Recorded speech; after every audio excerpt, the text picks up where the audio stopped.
Waltakum minkum ummatun yad'una ilal khairi wa ya'muruna bil ma'rufi wa yanhauna 'anil munkar wa ulaika humul muflihun.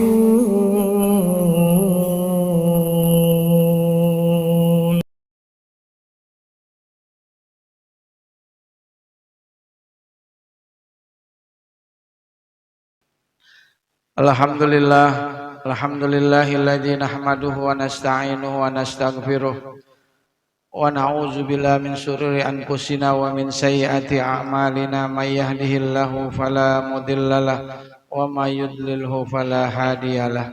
Asyhadu an la ilaha illallah wahdahu la syarikalah wa asyhadu anna sayyidana wa nabiyyana Muhammadan abduhu wa rasuluh. Allahumma salli wa sallim wa karim wa barik ala sayyidina Muhammadin wa ala alihi wa sahbihi ajma'in.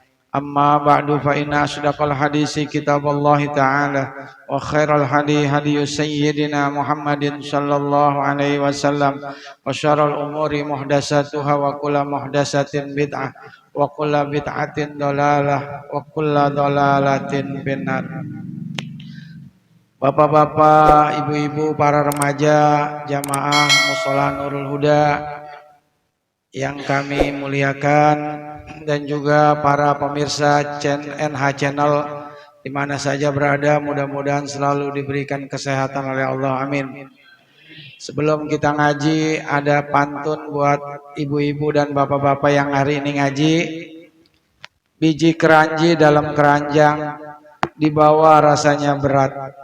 Saya doakan yang ngaji umurnya panjang, mudah-mudahan bahagia dunia akhirat. Amin. Bapak Ibu yang saya muliakan, malam ini materinya kita spesial karena kita sekarang ini berada di bulan Rajab. Maka insya Allah malam ini kita akan membahas tentang Isra dan Mi'rajnya Nabi besar Muhammad sallallahu alaihi wasallam. Bulan Rajab banyak sekali peristiwa-peristiwa penting dalam sejarah yang tercatat.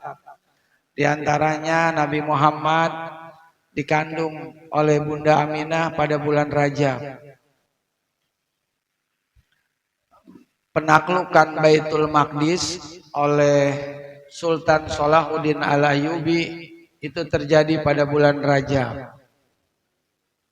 Imam Syafi'i, imam mazhab yang 4, Imam Syafi'i satu-satunya imam dari 4 imam yang langsung keturunan suku Quraisy. Imam Syafi'i itu meninggal pada usia 54 tahun, itu pada bulan Rajab. Dan yang paling penting adalah di Isra dan di Mi'rajkannya junjungan kita baginda Nabi besar Muhammad sallallahu alaihi wasallam terjadi pada tanggal 27 Rajab, gitu ya. Bapak Ibu yang berbahagia, setiap sesuatu itu kalau dia sesuatu subjek, kalau dalam ilmu fisika itu sesuatu benda itu kalau dia ingin mencapai sasaran, kayak busur panah itu, busur panah ingin mencapai sasaran itu kan memerlukan waktu. Benda yang lebih padat itu memerlukan waktu yang agak lama ketimbang benda yang agak ringan ketika mencapai tujuannya, sasarannya.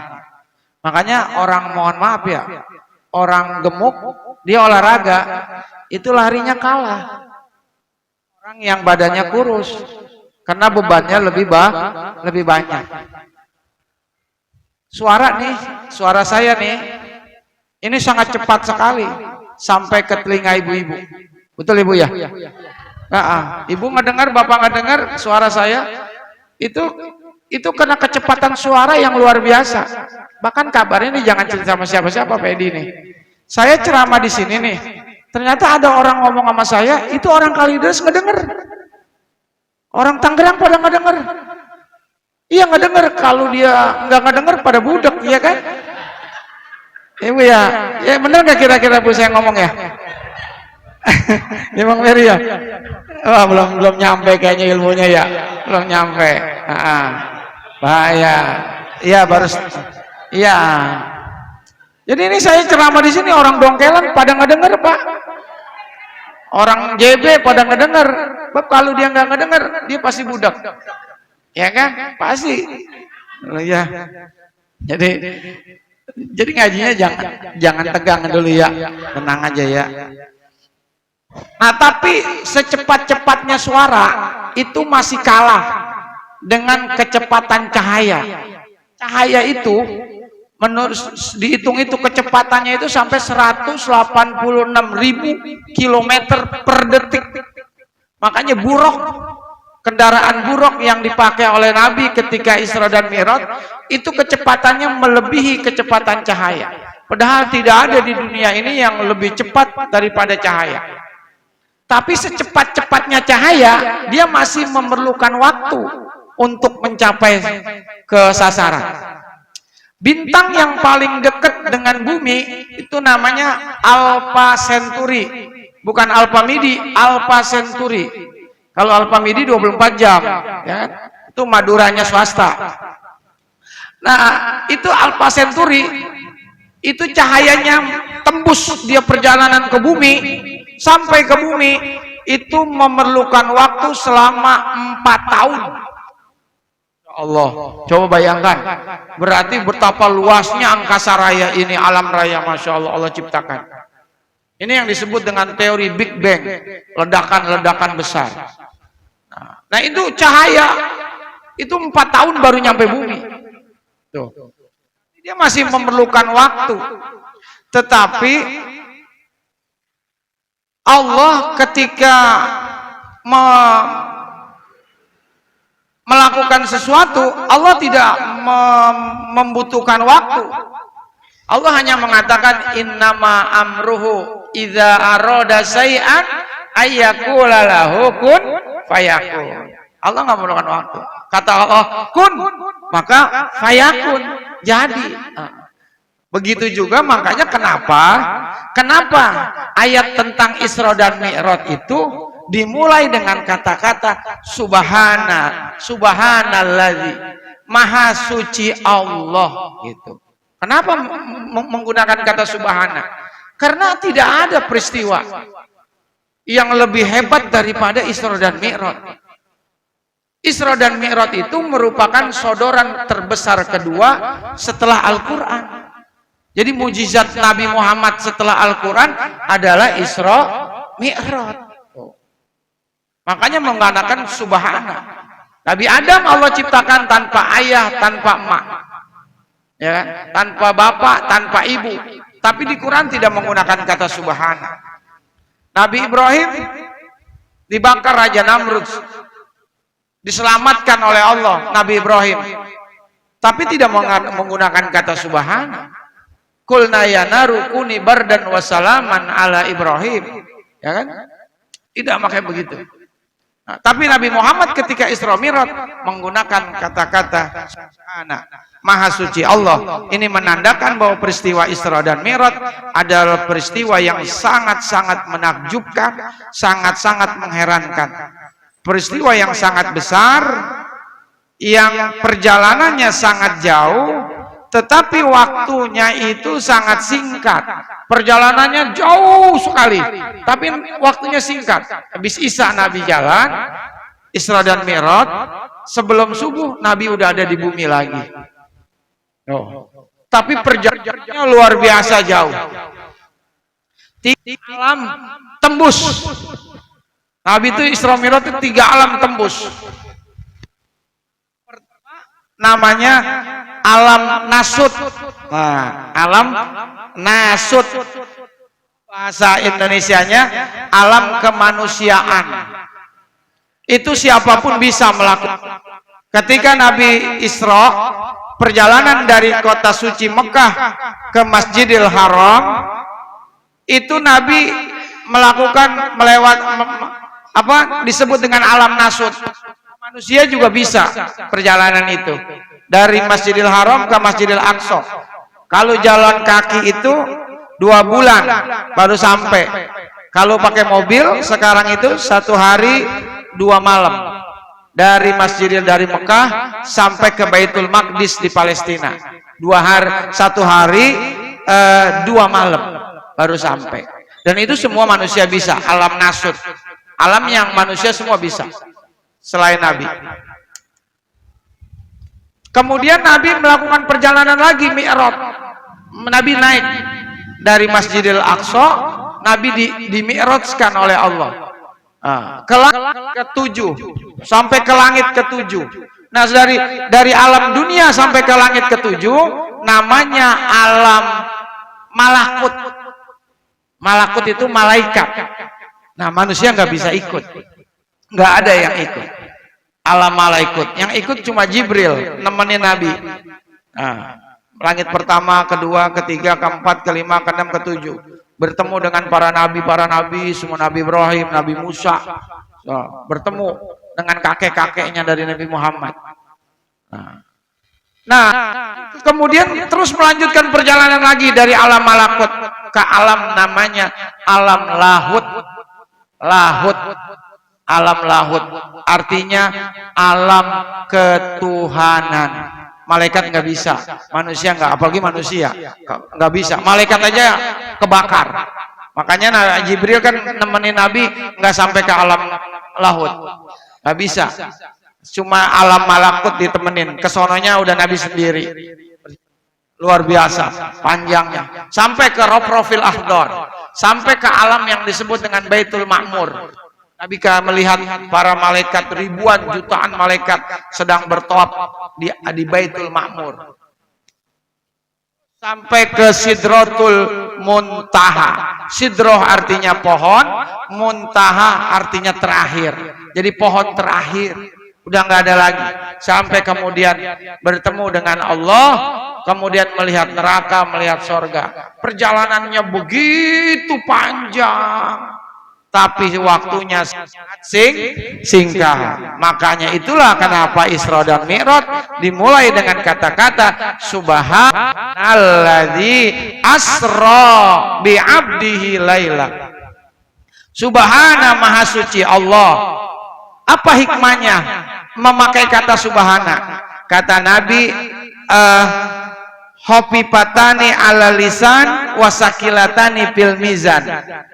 Kalimat tasbih itu subhanallah walhamdulillah wala ilaha illallah wallahu akbar, itu khafifatani ala lisan, ringan diucapkan, wasakilatani fil mizan, tapi berat di dalam timbangan. Jadi bapak-bapak, ibu-ibu sering ngucapin subhanallah walhamdulillah wala ilaha illallah wallahu akbar. Nah, itu tuh ucapan begitu tuh ringan kita ucapin, tapi sesungguhnya itu memberatkan timbangan amal kebaikan kita. Makanya kita kalau orang beriman itu, kalau dia ketika kena musibah baca kalimat tasbih. Apa ketika kena bacanya? Innalillahi wa inna ilaihi raji'un. Bukan cuma orang mati, ya mati lampu, innalillahi wa inna raji'un. Ada makanan nggak hari ini ngaji? Pedi? Nggak ada. Innalillahi wa inna ilaihi. Maaf nih Pedi. Bercanda ini mah. Orang Belanda pakai baju merah. Kalau bercanda jangan marah. Iya, jangan dipikirin Pedi, tapi diusahain gitu ya Pedi ya. Buah kecapi di atas pagar. Kalau ngaji Bang Leman disediain kopi, matanya jadi seger. Gitu. Apalagi buah kecapi dimakan lelue, ada kopi, ada kue, subhanallah. Nggak pulang-pulang sampai jam 12. Ya. Terus nggak nih Pak? Terus ya. Nah, subhanalladzi asra dijalankan. Jadi Nabi itu bukan jalan, tapi dijalankan. Kalau jalan nggak mungkin, nggak mungkin. Tapi dijalankan oleh Allah. Jadi Nabi mah pasif, yang aktif adalah Allah. Nabi dijalankan. Nggak mungkin. Ada semut dari Bogor ke Jakarta, dia menempuh perjalanan selama kurang lebih 3 jam. Kira-kira kita percaya nggak? Ada semut jalan dari Bogor ke Bedeng 3 jam? Nggak percaya. Tapi bisa nggak semut dari sono 3 jam? Bisa. Kalau umpamanya Pak Edi ke sono, ya kan, sama Bang, ya kan, ke Bogor, dia metik rambutan orang dipetik. Ketika metik rambutan, di rambutan ada semut hitam, dari ke bawah di mobil, sampai kemudian ke Nurul Huda, ya, semutnya perjalanan 2,5 jam, semut nyampe. Kenapa bisa ikut semutnya nyampe? Karena dia ngikut, dia dijalankan, begitu. Nabi Muhammad itu bukan jalan, dijalankan. Masya Allah. Kayak kita naik pesawat, Bu. Pesawat ke Mekah kan 9 jam. Ya, itu kita kan enggak jalan, tapi dijalankan. Kayaknya ibu saya ngomong sama saya, Mul, kalau mau berangkat umroh kalau haji, udah jalan aja gitu. Kalau mau berangkat umroh haji udah nggak usah mikir-mikir. Gak usah mikirin biaya apa-apa, udah jalan aja. Iya, ya nggak ada yang kuat, jalan aja, Mak. Dibayarin, Mak. Jual tuh tanah tuh yang dikapuk, begitu ya. Ini suruh jalan aja saya, ya nggak nyampe, karena jalannya jauh, itu ke Mekah. Nah, makanya Nabi Muhammad itu asro, dijalankan. Bi'abdihi. Subhanallah di asra bi abdihi, maha suci Allah yang telah menjalankan hambanya. Jadi Nabi Muhammad itu diakui oleh Allah sebagai hambanya. Tuh. Saat Nabi doang yang disebut di Quran hambanya. Kalau kita mah belum tentu disebut hamba. Kadang-kadang mulut kita mengaku sebagai hamba Allah, tapi kadang-kadang perbuatan kita hamba dunia, ya Bu ya. Hamba jabatan, hamba pangkat. Iya. Ngaku mah hamba Allah, ya kan? Sholat aja, asar sama maghrib bareng. Asar maghrib bareng. Ya, sholat aja lupa mulu. Subuh aja sholat jam 7, iya, kesiangan mulu, gimana jadi hamba Allah? Tuh, Nabi Muhammad mah bi'abdihi, hambanya. Tuh, diakuin. Kalau kita belum tentu disebut hamba Allah.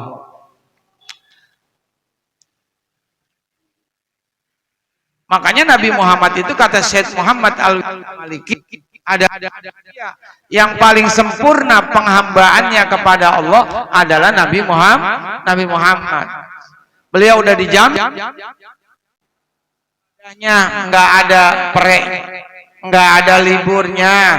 Tuh, apalagi bulan Rajab nih, Nabi puasa itu hampir sahabat ngelihat Nabi nggak pernah buka, Nabi nggak pernah ngopi, puasa terus. Beda sama kita, ngelihat kita hampir nggak pernah puasa Rajab. Ngopi mulu. Ya. Puasa itu hukumnya sunnah, badan menjadi sehat, darah lancar. Ini tanya Pak Udin nih, luar biasa. Makanya kenapa di Quran puasa itu disebut dengan kutiba alaikumusiyam, diwajibkan atas kamu puasa. Allah nggak pakai kataballahu alaikumusiyam, Allah wajibkan atas kamu puasa, tapi Allah menggunakan kutiba, diwajibkan, nggak disebutkan Allahnya. Artinya apa? Seandainya puasa nggak diwajibkan pun, manusia tuh butuh dengan ibadah puasa, karena ibadah puasa itu ibadah yang luar biasa manfaatnya buat kesehatan. Kita sakit-sakitan mulu, coba sakit puasa, maka insya Allah badan jadi sehat. Sumu tasihu, puasalah kamu biar sehat. Subhanalladzi asra bi 'abdihi lailam. Nabi berangkat pada malam hari, lailam, malam. Kenapa harus malam? Karena malam adalah waktu yang sangat tenang. Ya Bu ya. Kita kalau ibadah enakan malam apa enakan siang, Bu? Malam.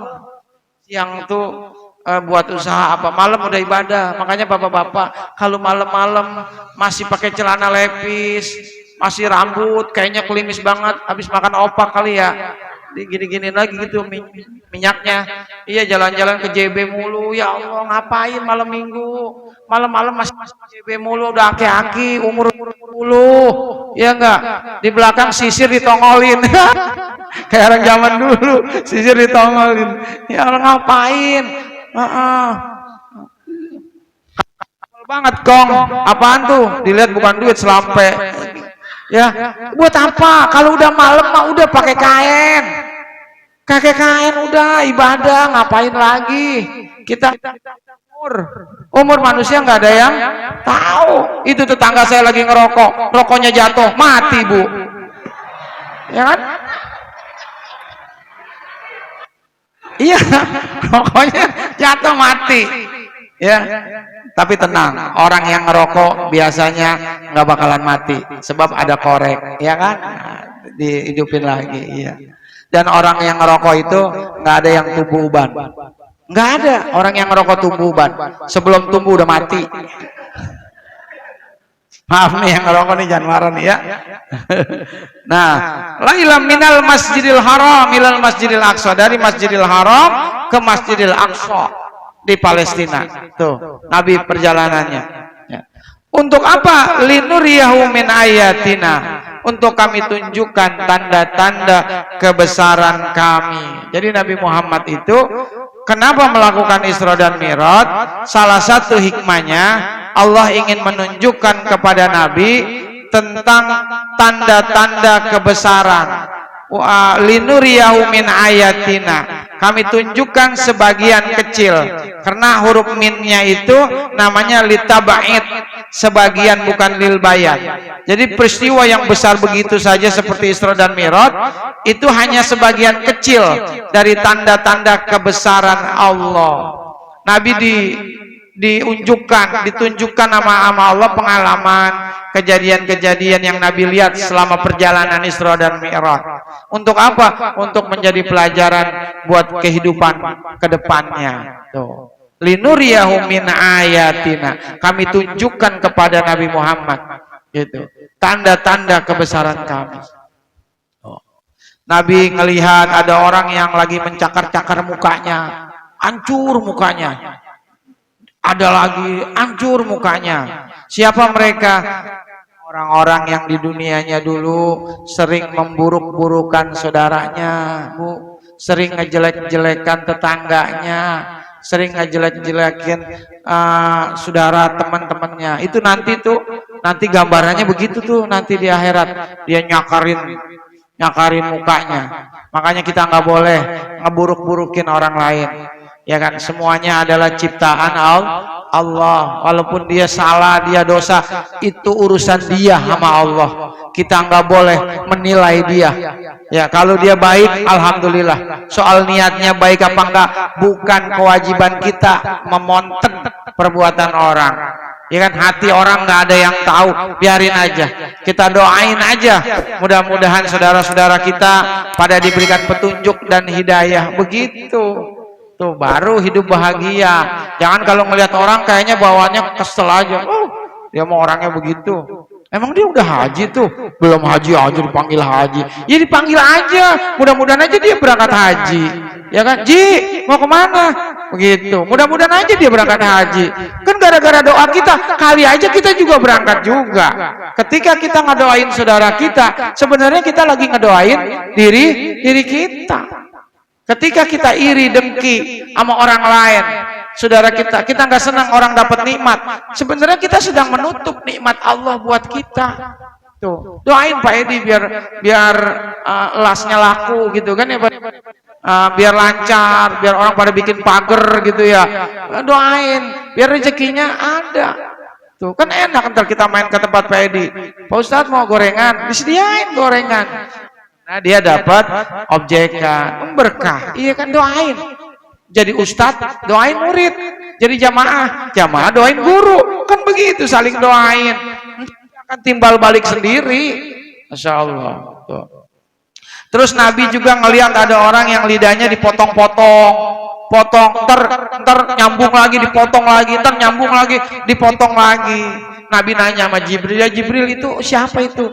Itu umatmu yang di dunia suka bikin gosip, tuh, suka bikin berita-berita bohong, berita hoak di WA, belum baca belum apa udah di-share ke orang, ke grup, belum baca, padahal mah itu beritanya bohong, memfitnah, tuh, menuduh orang, menuduh pemerintah, ya nggak boleh juga. Walaupun kita nggak membenci pemerintah, ya nggak harus memfitnah terus, nggak boleh, iya kan? Jangan ngirim-ngirim yang begitu. Kalau ngirim yang lucu nggak apa-apa gitu ya, ngirim-ngirim yang lucu biar orang pada ketawa. Bagaimana, kan saya pernah ngirimin tuh, ada ibu-ibu katanya ketawa nggak berhenti-berhenti, sampai sakit mulut sampai sekarang katanya sakit. Aduh, saya kalau baca status Pak Ustadz itu yang dikirim saya, ya Allah, emang status apa Bu? Pak Ustadz ngirimin tentang cara melihat jin di dalam diri kita. Itu gampang Bu, meremin mata, baca subhanallah, melek lagi, lihat celana kita, jin lepis mereknya apa, itu ada jin di situ. Ya, jin. Ya, ada aja. Ya. Nah, kalau cerita-cerita kayak gitu silakan boleh. Ya. Orang yang dikasih, ada orang yang memikul-mikul kayu begitu berat, tapi ditambah lagi bebannya, sampai mau patah itu pinggangnya. Jibril, itu siapa? Itu umatmu yang udah dikasih amanah jabatan, tapi masih minta jabatan lagi, minta jabatan lagi, nggak pernah puas dia.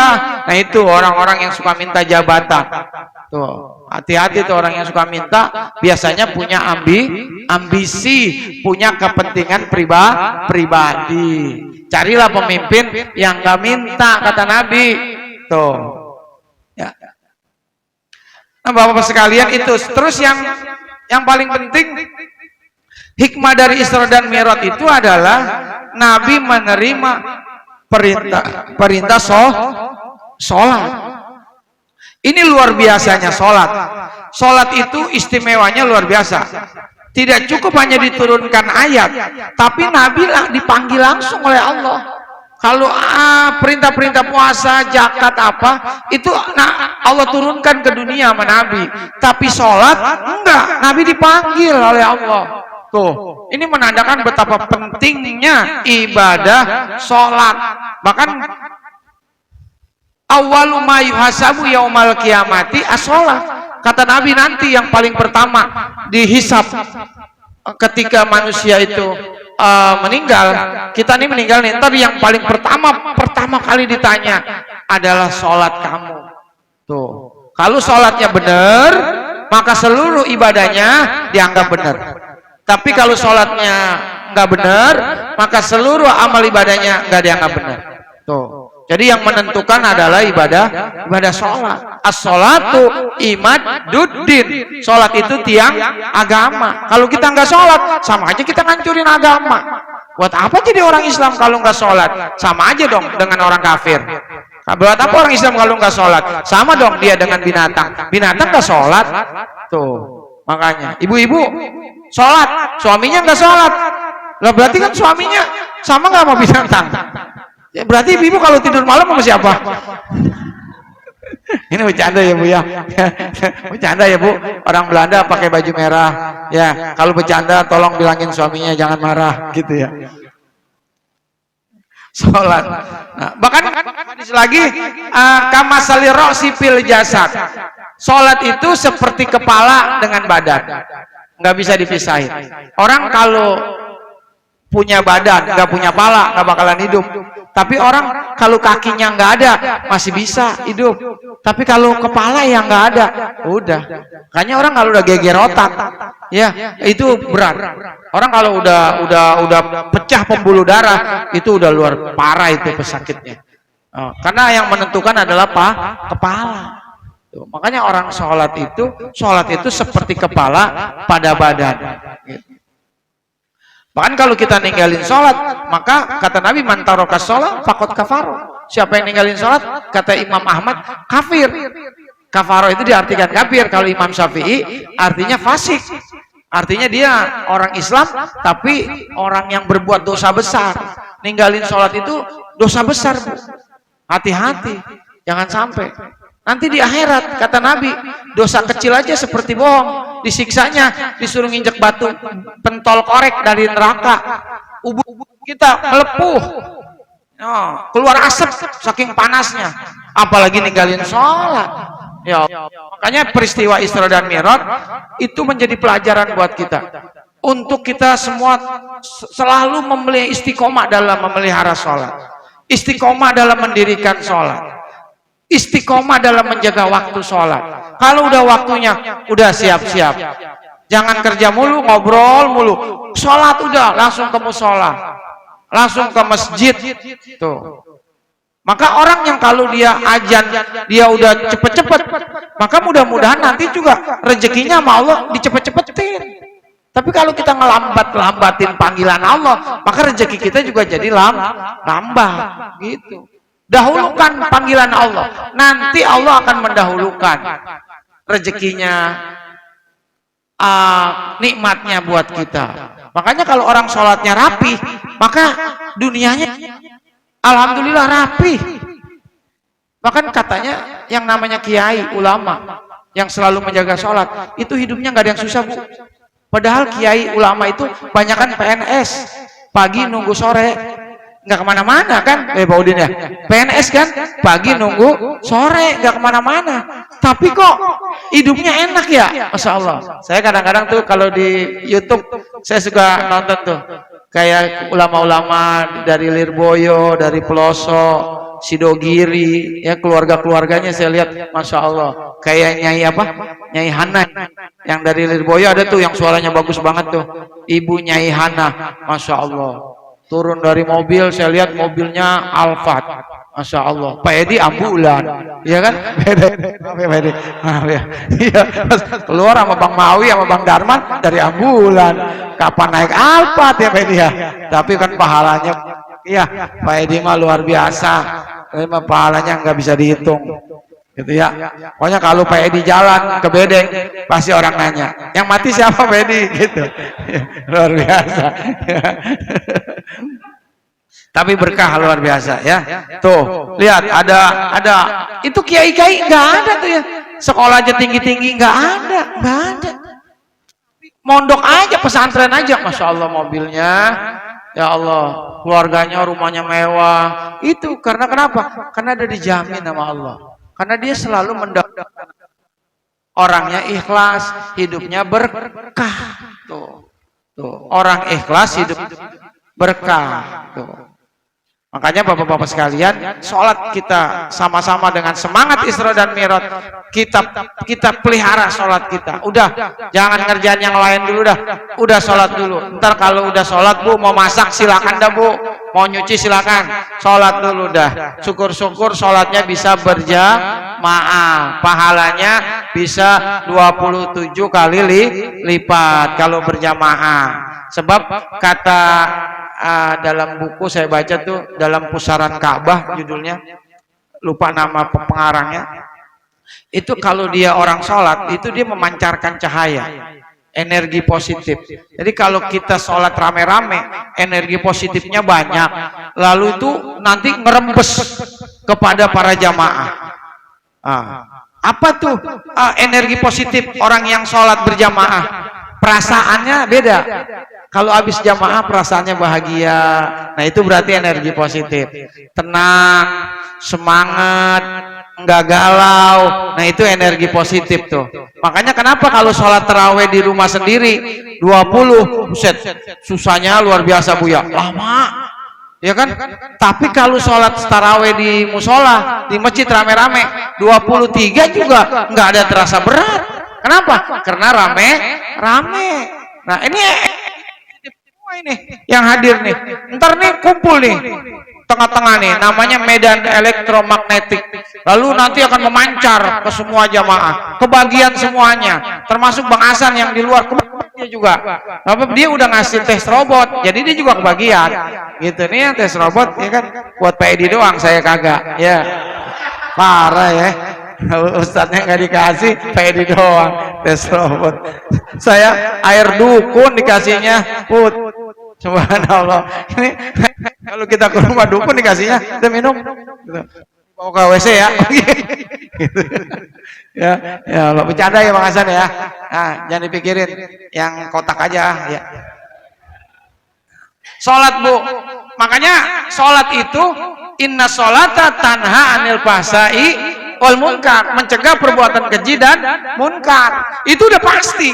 Makanya anak-anak nih, anak-anak dari kecil diajarin sholat, ntar udah gede dia akan tercegah dari melakukan perbuatan dosa, maksiat, munkar.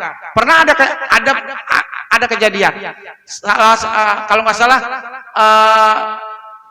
lembaga BUMN pemerintah, PLN kalau nggak salah, itu ada pemimpin barunya masuk ke situ. Setelah dilihat ternyata korupsinya luar biasa, karyawannya pada korupsi. Pemimpinnya bingung nih, bagaimana cara mengatasinya nih. Kalau dipanggil para motivator nggak mungkin bisa. Dia datang ke rumah Kiai. Kiai, di tempat saya kerja pada korupsi, bagaimana caranya? Apa kata Kiai? Suruh ngaji. Udah ngaji aja. Nah, ngaji bulan pertama ajarin aja tentang bacaan sholat. Terus bulan kedua rukun sholat. Terus bulan ketiga cara mengerjakan sholat. Bulan keempat belajar tentang sholat juga. Pas udah dilakukan selama 7 bulan pengajian, ternyata tingkat korupsi di perusahaan itu menurun sebanyak 75%. Masya Allah tuh. Ternyata sholat itu benar. Inna sholata tanha anil fahsai wal munkar, mencegah perbuatan keji dan munkar. Jadi kalau orang sholat, maka insya Allah dia akan tercegah. Tapi Pak, sholat korupsi juga. Bagaimana itu sholat bohong juga? Berarti dia belum sholat. Dia belum wayukimuna sholat, belum mendirikan sholat. Dia baru sholat. Fawailul lil musallin, celakalah orang yang sholat. Sholatnya nggak ada manfaatnya buat dia. Rukun syaratnya nggak tahu. Makanya sholat yang benar itu wayukimuna sholat, mendirikan sholat. Ajaran sholat diterjemahkan setelah dia sholat. Tuh. Ajaran puasa diterjemahkan. Tuh, setelah dia ibadah puasa. Ibadah haji diterjemahkan setelah dia ibadah haji. Jadi bapak-bapak ibu-ibu sekalian, inilah sekelumit tentang Isra dan Mi'raj yang intinya tidak menjadi pelajaran bagi kita untuk terus semangat kita istiqomah, tetap memelihara ibadah sholat kita menambah ilmu tentang sholat kita. Jadi mudah-mudahan anak keturunan kita semuanya mendirikan sholat. Amin ya Allah ya Rabbal alamin. Ini saja yang dapat kami sampaikan, kurang lebihnya mohon maaf. Assalamualaikum warahmatullahi wabarakatuh. Nggak ada. Astagfirullahaladzim, astagfirullahaladzim, walakal hamdu ya ma'bud. Allahumma salli wa sallim ala sayyidina Muhammad, alhamdulillahi rabbil alamin. Hamdan yuafi ni'amahu yukafi umazidah. Ya Rabbana lakal hamdu kama yanbaghi li jalali wajhikal karim wa jami sultanik. Allahumma salli wa sallim ala sayyidina Muhammad. Allahumma ighfir lana dzunubana wa li walidina wa li masyayikhina wa li jiranina wa liman haqqun alaina. Allahumma aghnina bil ilmi wa zaina bil hilmi wa akrimna bit taqwa wa jamina bil afiyah. Allahumma inna na'udzubika min ilmin la yanfa' wa min qalbin la yahsha wa min ju'in la yasba wa na'udzubika min haula'il arba. Rabbana zalamna anfusana wa illam taghfir lana wa tarhamna lanakunanna minal khasirin. Rabbana atina fid dunya hasanah wa fil akhirati hasanah wa qina azabannar. Wa sallallahu ala sayyidina Muhammad walhamdulillahi rabbil alamin. Lebih kurangnya mohon maaf. Assalamualaikum warahmatullahi wabarakatuh.